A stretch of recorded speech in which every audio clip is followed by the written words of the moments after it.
Coming up on this week's show, we asked you to pick your favorite moments from the last 5 years, and for this episode, the focus is on audiobook narrator Joel Leslie.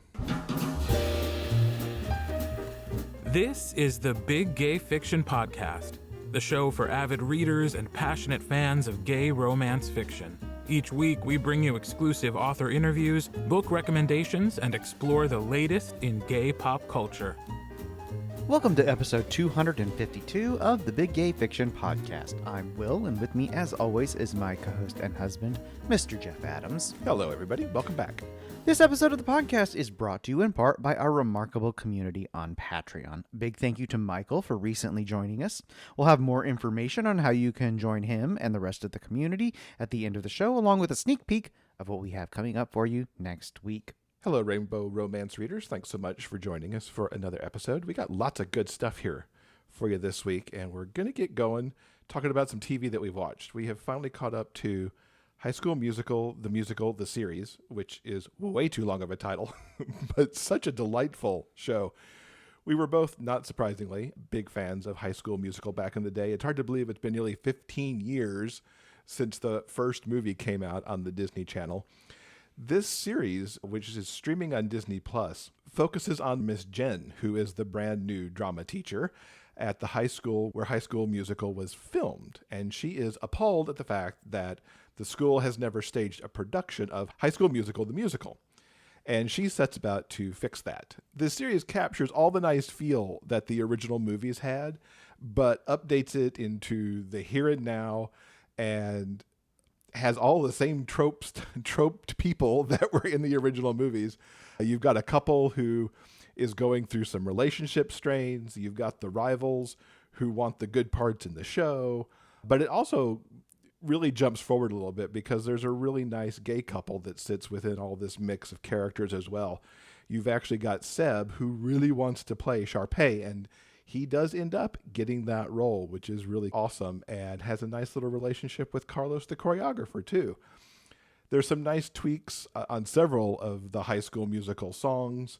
Some new tunes get put in there as well. I so much enjoyed revisiting the movies in this way with these brand new characters, telling brand new stories of their high school experiences. It was the perfect watch for this midsummer week. Yeah, I really enjoyed the series as well. It's got a tremendous young cast. All of them sing and dance, and they're triple threats. They do it all. It's a lot of fun. If you're fond of YA material similar to Love, Simon, I definitely recommend giving High School Musical, the series, a try. And you can catch that now on Disney+. I'd like to offer some more book recommendations from our listeners. We've been getting some great stuff from them over on the post that we've left on Patreon. Gustav was blown away by Sean Ashcroft's Good Boys series. As he says, there's some fake boyfriends going on, and it's just a really fantastic series. The books Troublemaker, Heartbreaker, and Risk Taker are so worth the read. And then Deb says Unbreakable Bonds by Rhonda Elliott and Jocelyn Drake, along with their entire Ward Security series, have all been reread and re-listened to. And there is no recommendation higher than saying that you've reread and re-listened to a series, so that's awesome. Deb also loved House on the Cerulean Sea and called it the read that she needed this year. And we've seen that a couple of times in the post on Patreon as well. And we do want to thank also Rhonda, Steve, Greg, Mary Ann, and Rob for sharing recommendations over the past month. You can find in the show notes a link to the brand new post that we've got for August, and we would love to hear from you what you're reading and what you're loving and what you think we should be reading as well. You can go to patreon.com/biggayfictionpodcast to see that post and tell us what you're reading. And the first book that we want to talk about this week, I spent the past few days reading Boyfriend material by Alexis Hall. And I have to say, it's a little bit embarrassing to admit that I've only just now read my first Alexis Hall book. But man, what a first it was. Boyfriend material is simply outstanding. It's funny. It has a swoony fake boyfriend romance at its heart. It's full of wonderfully quirky, funny British people, and I was absolutely delighted by it. Luke O'Donnell is in a major rut. He can't seem to keep a boyfriend, and in fact his last one sold him out to the tabloids. Luke isn't famous, but his parents are, and as a result of that, he can be tabloid fodder, especially when he's screwing up in public. When yet another compromising photo hits the papers, his job as a fundraiser for a dung beetle charity, yes, you heard that right, dung beetle charity, is at risk as donors begin to drop out of the year's big event. Overall, he knows that his life is a bit crap at the moment. But focusing on one thing at a time, primarily saving his job in the charity event, Luke ends up looking for a fake boyfriend, and he finds one courtesy of one of his friends. Now, Oliver can certainly improve Luke's profile. He's a barrister, a vegetarian, and lives a quite scandal-free life. They agree to help each other. Oliver's got to attend his parents' upcoming anniversary party, and he'd rather have someone to take with him to keep some of the focus off of him. So, in the couple of weeks leading up to the events, they agree to be seen on some dates and maybe even stay over at each other's flats occasionally so it all looks right in case anybody's paying attention or snapping pictures or anything. Now, initially, these two mix about as well as oil and water because they come from such vastly different backgrounds. But man, do these opposites attract. As they go through the motions of establishing their relationship, of course they have to learn things about each other. Luke, or Lucian, as Oliver calls him, much to his delight, shares things about his job at the charity that people don't really understand all that well and what it's like also being the child of rock stars. Oliver also shares his job and what he likes about it. Slowly, they start to care for each other and are often checking in on each other and doing kind gestures. It's crazy sweet, the very slow but deliberate way that Alexis has to bring these two together. It gave me such feels as it just navigated through the ways that they ended up bit by bit falling for each other while they weren't even really realizing it. Unfortunately, these two also don't think they deserve love. Luke considers the fact that he could always end up in the papers as a reason why he shouldn't have somebody loving him because it's too worth the risk to be in the spotlight, while Oliver is a little bit work obsessed and also has pretty much the worst parents ever. They were so terrible, folks. It was really bad. Luke, at least, has a great mom, even while his dad hasn't been that present in his life, although he's trying to reconnect for, reasons. Thankfully, they both have their meltdowns over this at different times over different things. So they get to pick each other up again separately. So there's no one big blowout. They each blow out in different ways at different times. And the ways that they patch themselves back together again just gives them all the more solid foundation to move forward together. Fake boyfriend is a trope we see a lot, and I know it's one of Will's favorites. And I have to say that Alexis uses it so well. Where Luke and Oliver could easily get bogged down in their personal crap, Alexis keeps things really light, usually bouncing them back quite quickly from challenges or using a good dose of British charm to kind of ease things out a little bit. Part of that charm is from the characters Alexis populates this book with. Luke's band of friends and the people he works with are a quirky delight. The friends are really good to Luke and good for him, trying to keep him moving on the right path and helping him out, sometimes going way out of the way to make that happen, while also giving him a fair amount of grief for his poor choices. Luke's mom, too, I can't tell you how much I loved her, and she's really good for Oliver as well, a great contrast to his parents. She's a kooky former rock star who now just lives life to its fullest, and I loved every moment that she spent on the pages. I so very much recommend Boyfriend Material.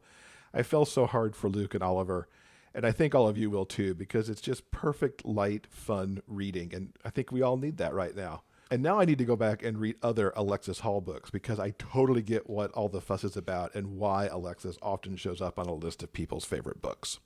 Well, that sounds amazing. I'm so glad that you enjoyed that one. And since you've picked up a recent release, I'm going to take a trip in the Wayback Machine, and I'm going to talk about a release that's a bit of a blast from the past. It's going to be Honeymoon for One by Keira Andrews. Now, this is one of her older titles. I've had this in my TBR literally forever. I think I bought it on sale a year or more ago, and it's been sitting there ever since. And the cover caught my eye, the bright pink and blue and the two guys sitting on the beach. And it's like, you know what? I need a vacation right now. So I picked up this one, and I am so glad I did, because Honeymoon for One is about a guy named Ethan, who on the eve of his wedding finds out that his fiance has been cheating on him with his very best friend. So understandably, at the beginning of the story, Ethan is emotionally broken by this betrayal, but he's also a bit mentally frazzled because he is hard of hearing. A degenerative condition that he has left him almost completely deaf. But despite everything, he decides to take off on his Australian dream honeymoon all by himself. But he quickly realizes that he has been depending on his fiancée and his best friend for far too long in order to navigate the hearing world.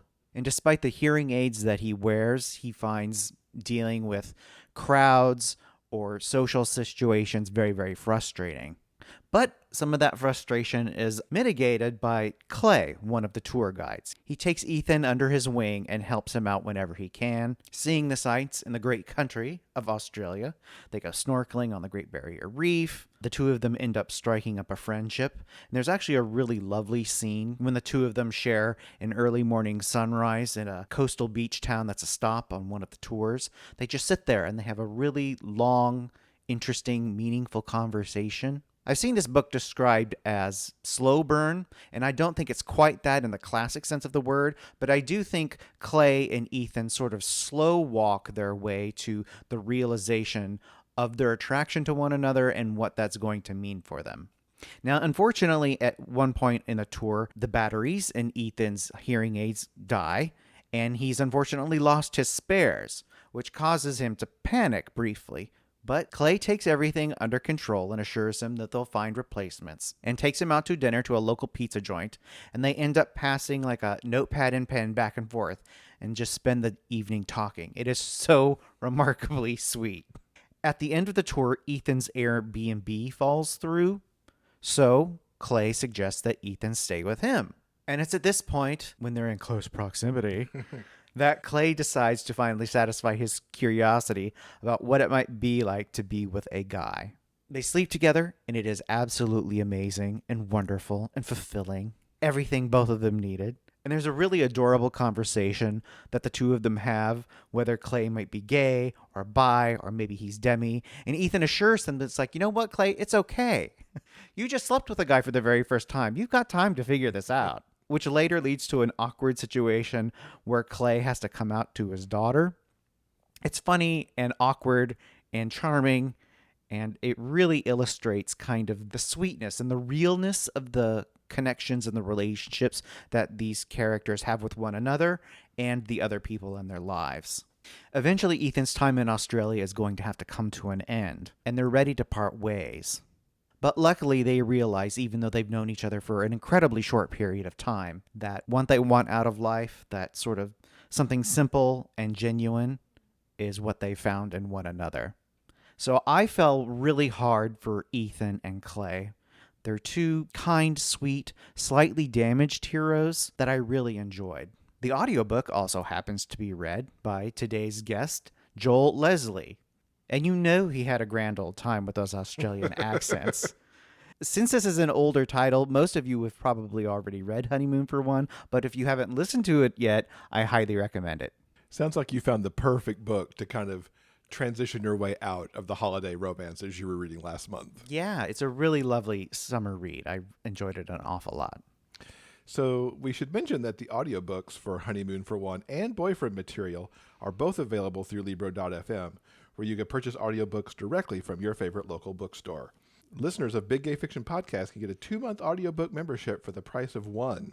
So to get information on that, simply go to biggayfictionpodcast.com/LibroFM. That's LIBROFM for all the details on that.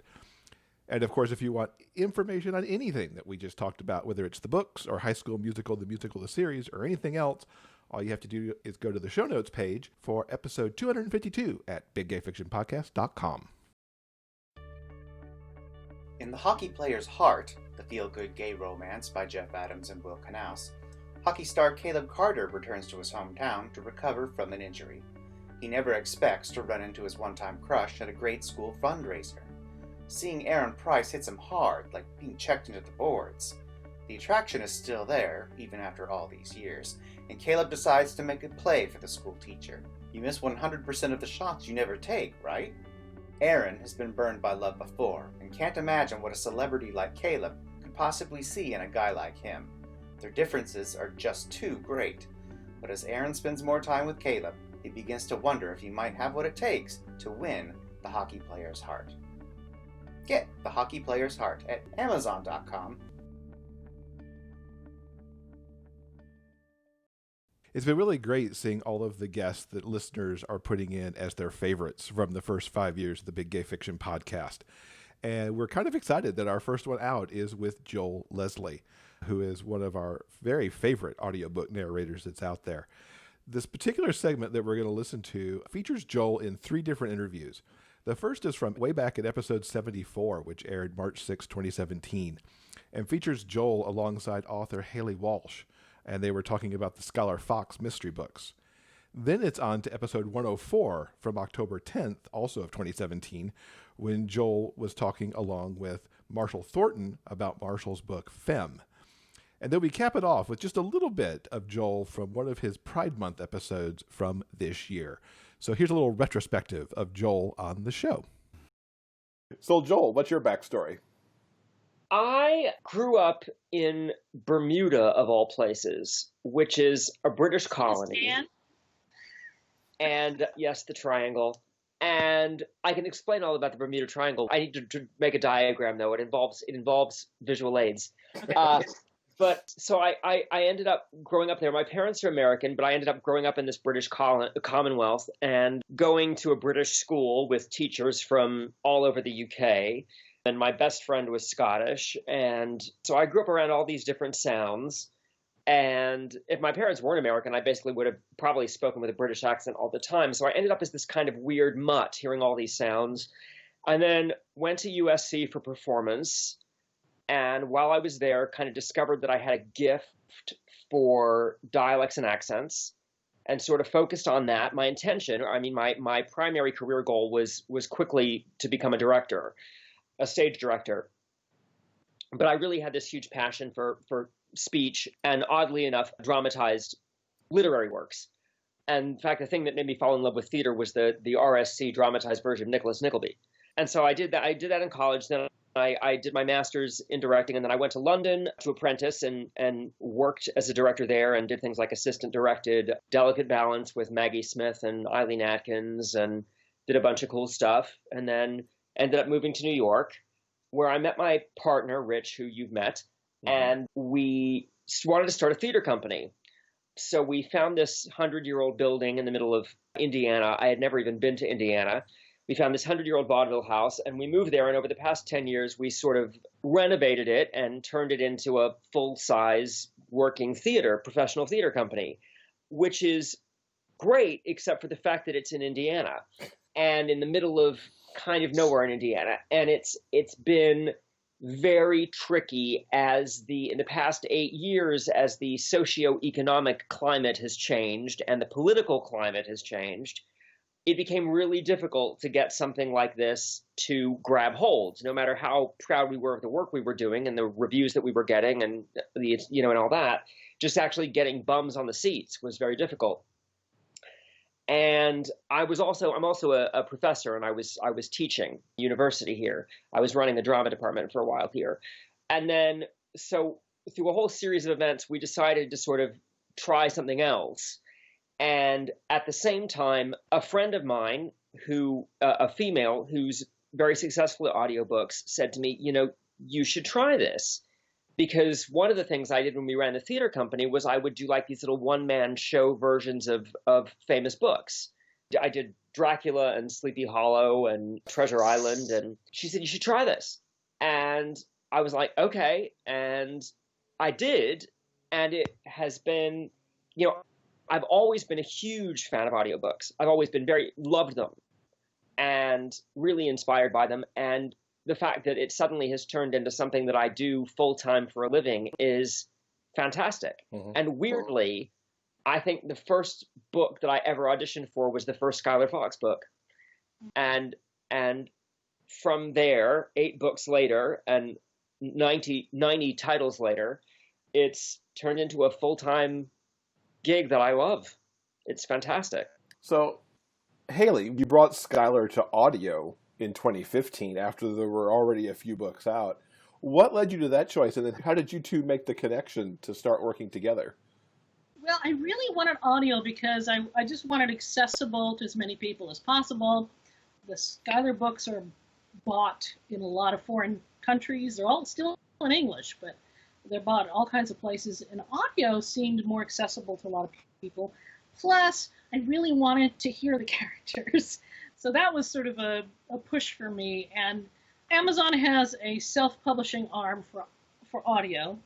It's sold through Audible, and it's called ACX, and you find your narrators there. You can hire them outright, or you can share. It's Match.com. It's Match.com for audiobooks. It really is. It is. We totally we totally have to like each other and exchange pictures. No, you basically hear lots of different auditions from narrators. You go, plug in all the different things about your book. You want a male narrator. He has to be about this age. He wants to be able to do accents or, whatever. You plug that stuff in, and a bunch of names come up, and you start listening to the guys. Now, he wasn't the original narrator for the series. I picked this other guy, and I kept telling him, I kept saying, there are some fairly detailed graphic sex scenes in this. Are you okay with that? Sure, he is. So he was doing the narration for a while, and suddenly one day, he just flaked away. I never heard from him again, and so I had to start the process all over again. Heard Joel's voice and said, "Oh my God, that's Skyler. Please accept it. Please accept it. Please accept it." But you said the reason you liked me, you particularly liked my audition, was the fact that I made Jamie believable. Yeah. Apparently, a lot of people, Jamie is this character in the books that's very flamboyant, and he's very kind of over the top and fun. But apparently, you said a lot of people had made him, a lot of the male narrators had basically made him too stereotypically way over the top. Yeah, and too insultingly so. Yeah. Yeah. And so apparently I rang true with Jamie, and the rest is history. But he is the voice of Skyler, because when he called my house, and I didn't tell my husband he was calling or really much about this. He knew that there was an audiobook.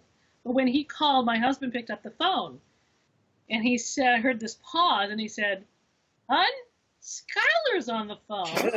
Oh, that's awesome. Yeah. So I knew that was right. And for you, Joel, I mean, of all the things that are running around in ACX to choose to audition for, what drew you to the Skyler books? Well, I've always had a thing. One of my favorite genres is cozy mysteries. I'm crazy about MC Beaton's Agatha Raisin series and her Hamish Macbeth and the number one ladies detective series and those kind of books. I've always loved them. And so to get a chance to do a gay spin on that was so cool.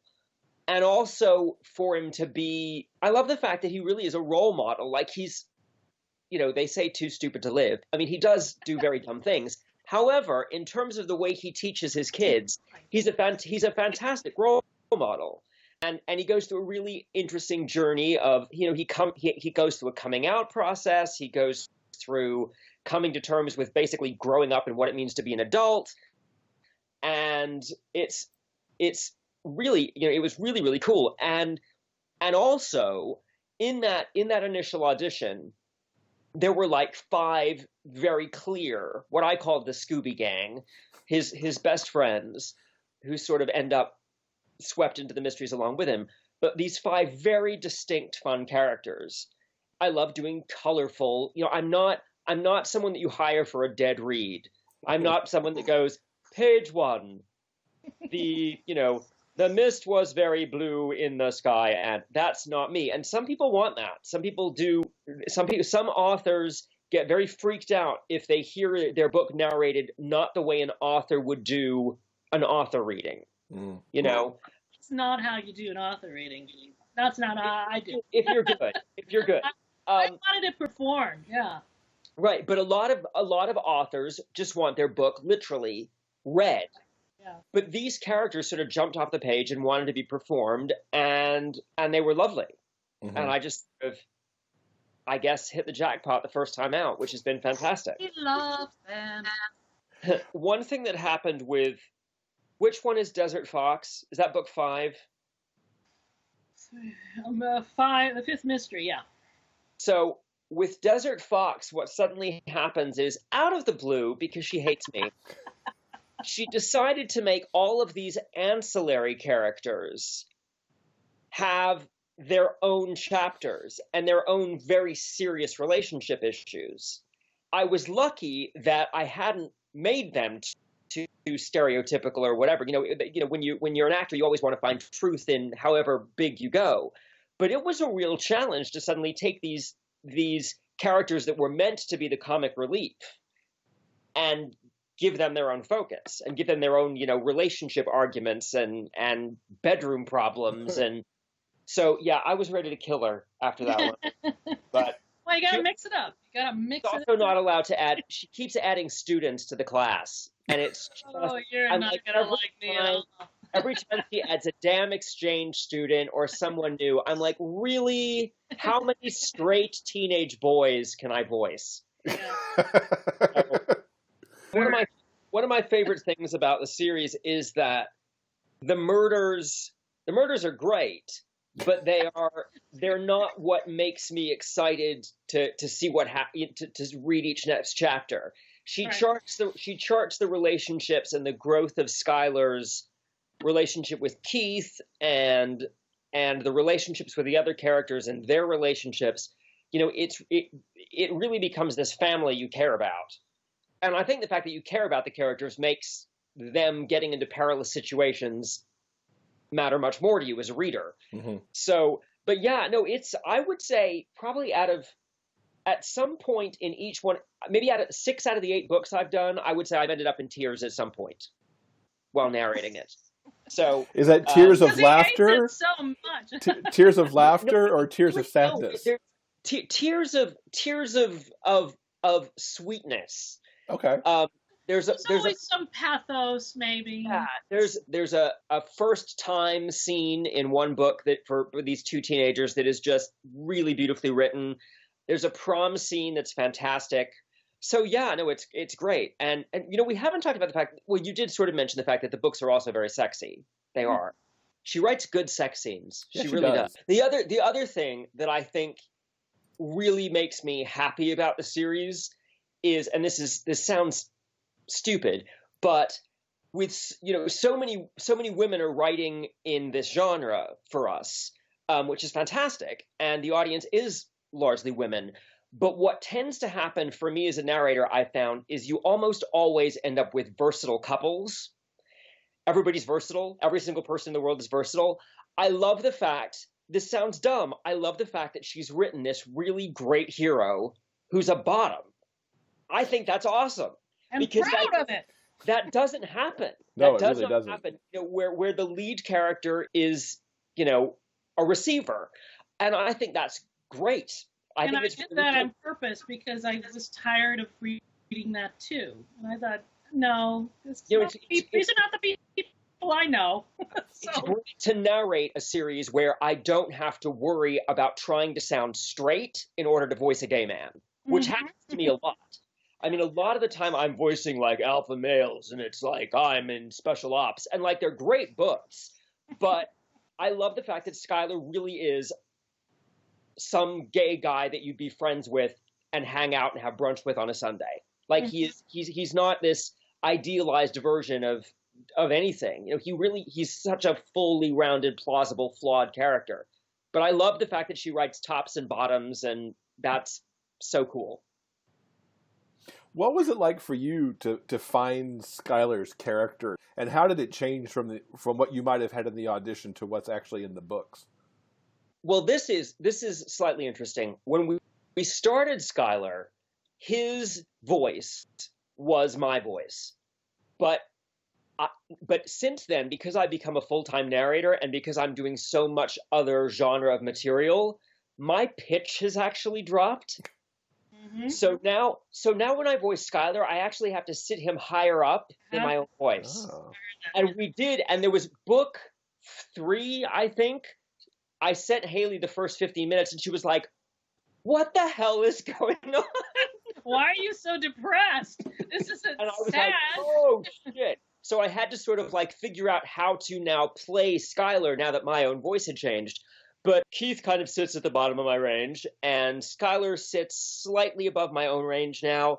And Jamie sits right at the top of my range, and he's much more colorful, and he's there. And, the others are, a lot of them are based on people I know, which is really funny. The lawyer character is definitely someone I know. What a coincidence. So do I. But he's very persnickety and particular. My favorite thing about this person is he picks up potato chips with a napkin. He doesn't want to get, he's a little bit germophobic, and he picks up, but he's just sort of, and so he's just very careful. And that's what I like about, the way I suddenly voiced him. So yeah, no, it's weird. And But about that is now when I write them, I hear, especially Philip and Rodolfo, but definitely Philip and Skyler's mother. I hear you. I know. and now I sort of write them based on how I think you're going to make them sound when you say certain, phrases and sentences. So that's weird. Their vocabulary actually has shifted, because the first books that I did, Philip never said the word dude. And I voiced him as a character who would never, the way I did his voice, is he was not someone who would say dude. And then all of a sudden in like book 3, she started writing dude, and I called her up and I was like, what the hell do I do with this? I wrote it before you. So it's I was going to say that was BJ, but that's not a good we shift announce. around each other. It's quite funny now. It's interesting you brought that up, because I was curious, like, what's the collaboration between the two of you now that you've been doing this for a while, as a new Skyler comes up for audio? Whenever a new character shows up, I sort of ask her, not as involved as I do with my new writers. We have a sort of a shorthand now, but I'll ask her, like, if you're thinking of casting somebody famous, who would you cast? Where are they from? How old are they? That kind of stuff. With my new authors, when I approach new material, I send them a whole very detailed character questionnaire. I ask what animal are they? What kind? I ask what, and it's actually the most useful one to me is I ask about every character in the book, what animal would they be? And now I've started listing it as what would their Patronus be? Because for some reason that Okay. resonates easier for some people. Yeah. But if an author thinks somebody is a weasel versus an owl versus a snake or a bear, that makes it very clear to me what that voice is. So that really helps me a lot. What kind of preparation is there for you, Joel, besides obviously like reading the manuscript to get ready to go into the booth? I've had to start having a very disciplined routine, because you get to the point where the weird thing about being an audiobook narrator is you can't go to work sick. I mean, if something is, it shows, and what you recorded yesterday isn't going to sound the same as you recorded today, and that's bad. So I get up and I do a vocal warm up, and I have to stretch, and I have to do weird mouth exercises, and I steam. And I recently discovered that I have reflux. So I'm on this, I have to be on a reflux diet now, because that affects my speech. I figured it out. There was a series of about 3 months when I was releasing books, and my reviews kept saying I sounded older than they thought I should. And it was because of the reflux. So it involves a certain amount of discipline. But yeah, I record 3 days in a row and then take a break in between. And on that off day is when I do my prep. It's when I'll be reading. It's when I'm reading the next book and making notes and, figuring out character voices and doing research for certain dialects if I need to and things like that. So it's 3 days on, 1 day off. And yeah, it's a routine. It requires, this is one thing that's very similar to being a writer, is it requires you having your own discipline, because you're the only one making you get your butt out of bed and doing the work. There's not, especially if you're an indie author or an indie narrator, as I am, it could take me 5 days to record a book, or it could take, a month and a half, depending on if I actually do the work. So I have a pretty specific schedule that I work on now, and it seems to work. So, are any stories from the booth Joel, like flubs or humorous things that ended up on the cutting room floor that should be on some DVD extras somewhere? I have one horrifying story, and it doesn't have to do with the Skyler books, but I'll tell you because it's pretty darn funny. You know, one thing about working with indie authors is that sometimes they don't invest in an editor as they should. And if you ever want to be good to your narrator, hire a decent editor because Your readers. because oh my God, you'd be amazed at the stuff that we have to figure out on the fly. But I was doing this one particular book, and it was so incongruously edited. Like sentences just went off. They didn't make sense. They didn't make grammatical sense. They ended somewhere they should have been. It was just, and I was exhausted, and it was like hour 7, and I was 3/4 of the way through the book, and I hit this page that was just like every sentence was a mess. And at one point, I just said into the mic, I can't fucking do this anymore. And it ended up, Rich somehow missed it and didn't cut it out. Oh no. So it went to print with me going, I can't fucking do this anymore. We pulled it back, luckily. That just shows you the author how well they didn't proof their audiobook either. Yeah. And so yeah, it missed. It was really funny because we had beta read it on our end, beta listened on our end, and he had, but whatever. But that's the worst. That's the worst one that's ever happened to me.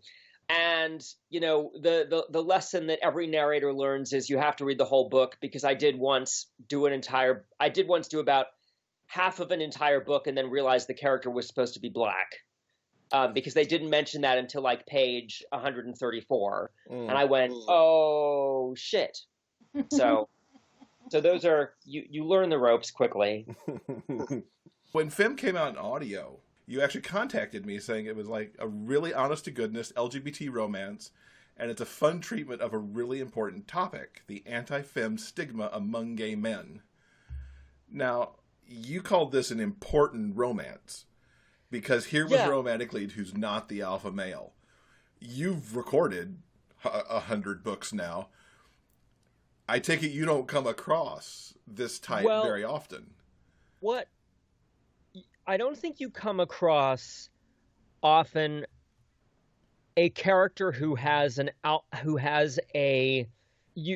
alpha beta thing. I mean, that comes up a lot when you're narrating like shifter fiction and stuff like that. You know, when it's but what you don't end up with is an effeminate character who is a dominant personality, who is comfortable in their own skin and really kind of functions as a hero in the book.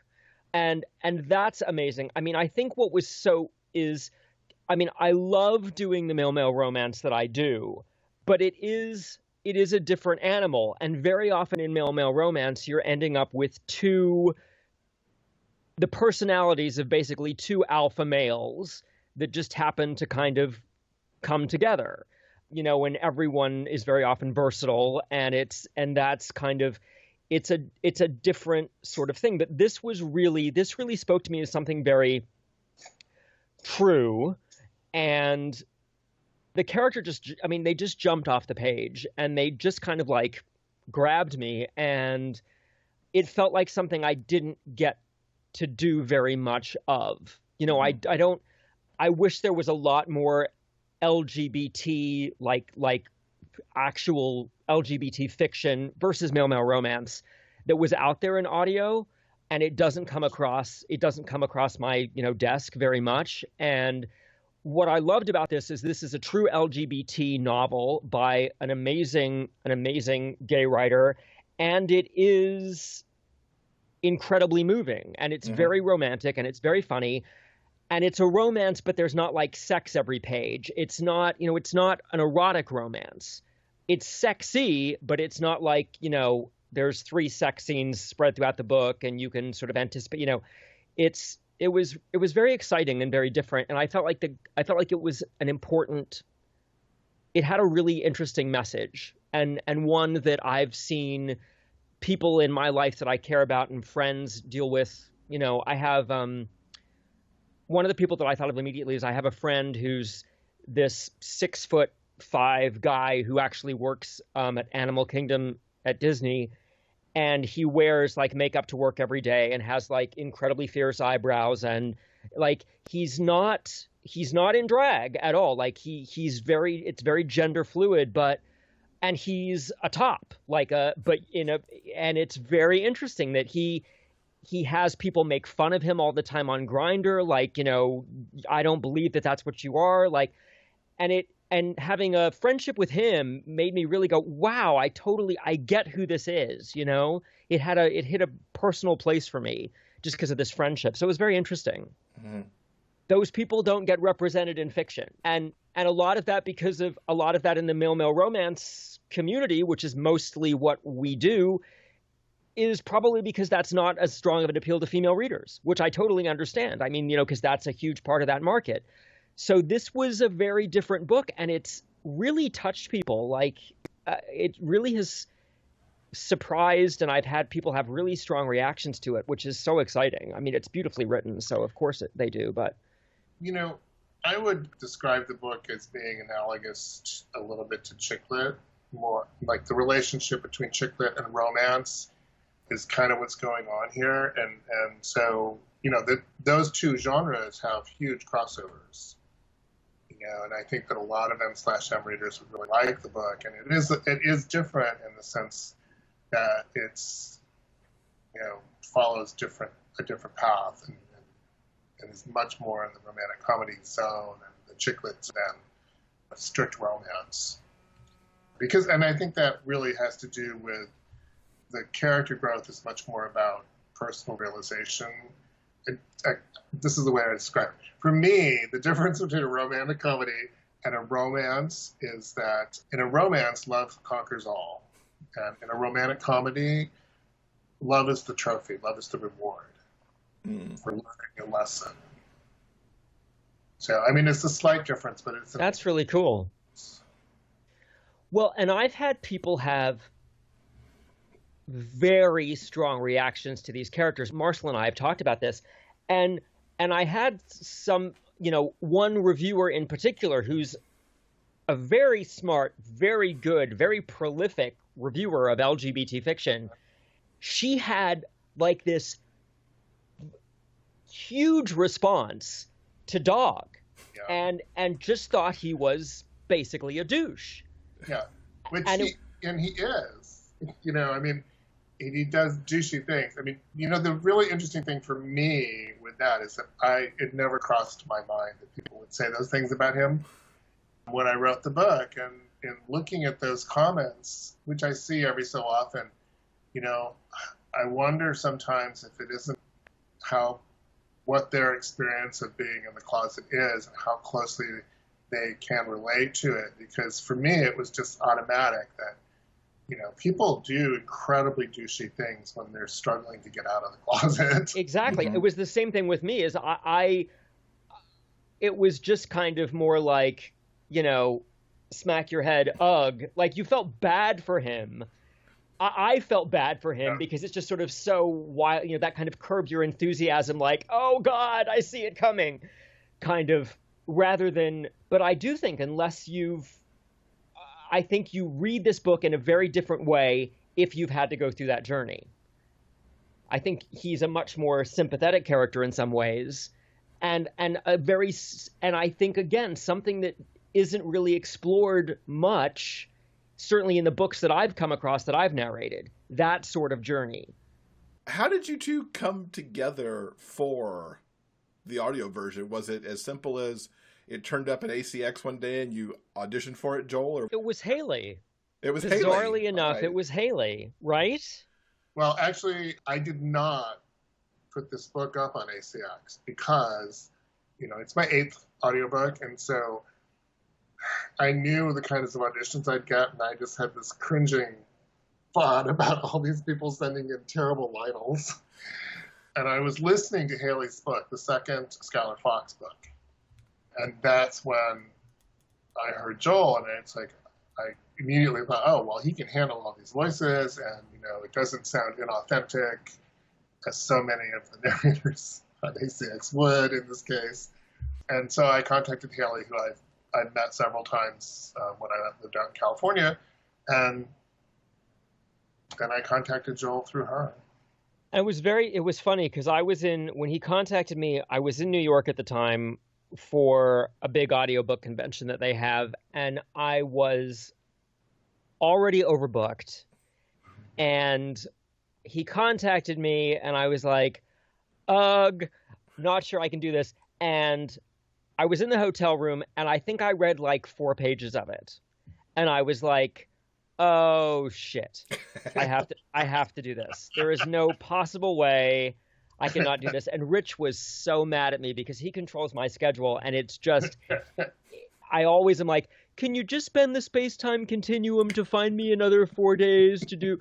But I just loved it so much straight away, and I had to do it, and I was so thrilled to be asked. It was interesting because he kind of, clearly in Skyler, there's a character called Jamie who's rather flamboyant. And one challenge I had once Marshall came to me via that route was I really worked hard to make sure they weren't the same person. I didn't want them to have the same voice. So that was fun. But again, like duo first person, that is audiobook. That's tough. It's hard when you've got 2 male voices back and forth and you're not using 2 different narrators, you know? As you were trying not to sound like Jamie, and I could tell you, having heard both of the books, you're nothing like Jamie when you're Lionel. How did you find Dog's voice and then the nuances with Lionel to make him not Jamie? Lionel is much more, I think Lionel is less of a kid than Jamie is. I think Jamie is kind of inside a 6-year-old. And I think Lionel has a lot more survival kind of, jaded's the wrong word, but I think there's a lot more bite to Lionel just as a survivor. And so that helped. And then, you know, I knew once I found the sort of range for Lionel and what that rate of speed was, and that he was a quick thinker and stuff like that, that I needed to kind of find something that would, with my own voice, still, you know, Lionel is a little bit kind of like me on like 12 Red Bull. I don't know that I want to see you on 12 Red Bulls. No. Just to say. It's so funny. I don't drink, and I'm one of those people that people are like, good. Dog, I knew I had to go to a lower place vocally. I knew that it would be useful to make him a slightly slower rate of speaking. And he's kind of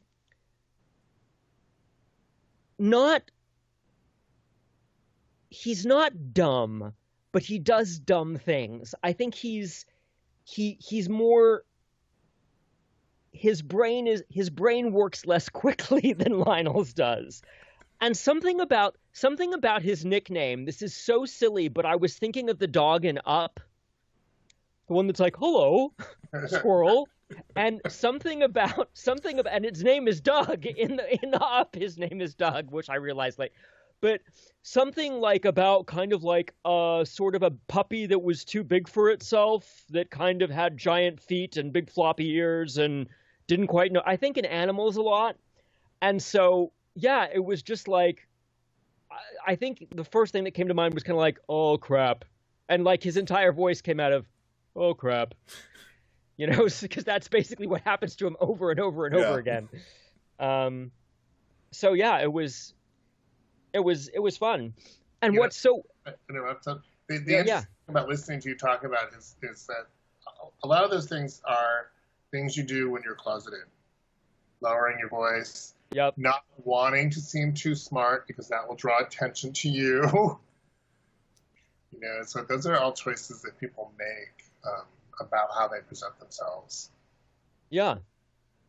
How's the reaction been between a romance reader who's, let's say, pick up any of Joel's audiobook titles because they like what he does and they like the genre he's working in, versus somebody who may come into this book without being a regular reader inside the genre? I had friends that do not read romance really at all as a genre that I was like, you have to read this book. Like, I had gay friends that I was like, this book will mean so much to you and it will touch you and it will stay with you. You have to read this. And I had I've had many of my sort of romance listeners love it too. And I think a great thing about it is I hope that in some ways it makes some of those romance listeners, gives them a little bridge to sort of look at other LGBT fiction that doesn't necessarily, fall under pure romance, like Simon and the Homo Sapien Agenda, which is one of my favorite books like ever. And, but that's not ever going to show up in like an Audible romance search engine. So I think that's really, really cool. And I think what's funny is there's been reviews that have like, the headline of the review was like, I want to marry dog. And there's been those people that are like, I want to shoot dog. So, which I think is the mark of a great character. Do you know what I mean? Yeah. Like it's, if the character is a cardboard cutout, all black and white, then that's not nearly as interesting as like, we're all not the perfect puzzle piece. And I just loved it. And like really anybody that I think that what really resonated, this happens, like this horrible like way that we treat each other and the kind of like judgments that we make about one another within our own community, where you kind of feel like we should sort of like all be on the same side and look after each other and be supportive, like, there's a website called Douchebags of Grindr that you can go on to and like look at, but it's like, this is the way people are. It's like, oh, I'm straight looking for other straight guys. No, you're not. No, you're not. But like, it's very interesting. And like, people do the same thing with African Americans and with Asians but this weird thing of like people who are comfortable enough to celebrate actually like their gayness really can frighten people. And that's it's such an interesting thing about us. And I think it's important, and it certainly makes you think about yourself and like how you adjust yourself when you do anything, what kind of masks we wear. Mm-hmm.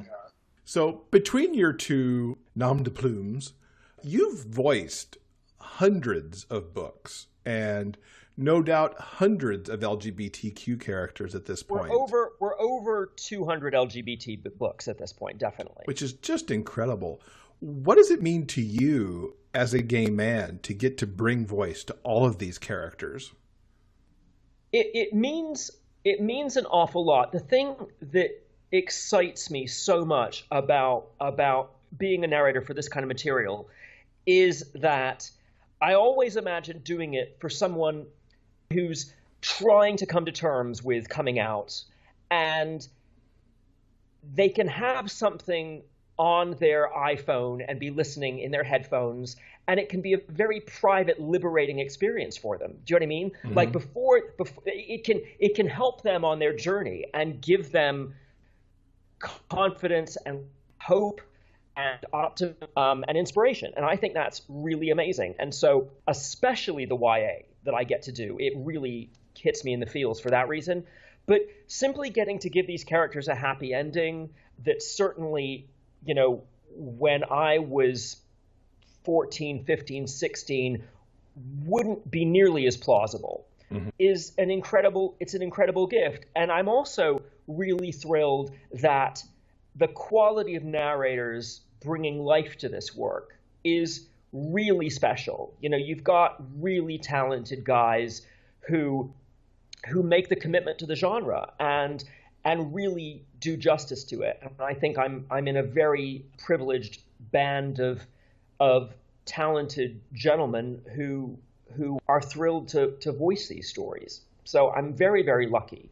And I think it's amazing to have so many allies out there that don't even fall under the LGBTQ flag, but are passionate allies and embrace these stories and care about them and care about the people they represent. And that's kind of mind-blowing in a way.